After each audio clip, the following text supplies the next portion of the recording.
Cel mai delicios desert cu mandarine.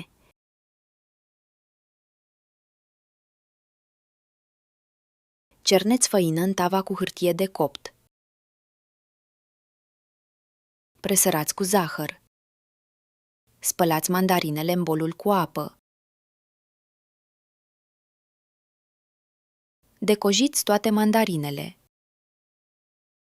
Tăiați în jumătăți. Așezați în tava de copt. Curățați o mandarină. Desprindeți felii și puneți în cupa blenderului. Spargeți 5 ouă. Măcinați cu blenderul. Strecurați prin sită. Adăugați câteva linguri de zahăr, bateți cu mixerul. Amestecând continuu, turnați ulei vegetal, apă. Răzuiți zest de mandarină.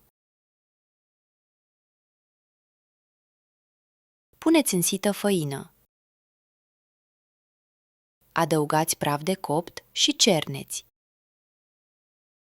Puneți făină în compoziția lichidă, amestecați cu telul. Turnați amestecul în tava cu mandarine. Neteziți cu spatula, coaceți timp de 30 de minute, tăiați o portocală felii și puneți în ceainic. Tăiați la fel o lămâie și adăugați în ceainic.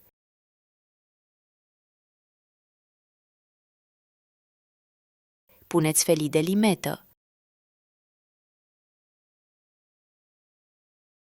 Câteva felii subțiri de măr, 2 batoane de scorțișoară, frunze de mentă, miere, 2 pliculețe de ceai. Turnați apă clocotită. Amestecați și lăsați să se infuzeze 10 minute.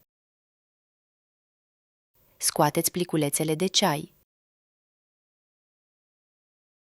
Serviți ceaiul cu o felie de limetă. Checul cu mandarine iese pufos, delicat și plin de prospețime, iar ceaiul aromat de citrice îl completează perfect. Va fi și mai gustos savurat alături de cei dragi în serile răcoroase.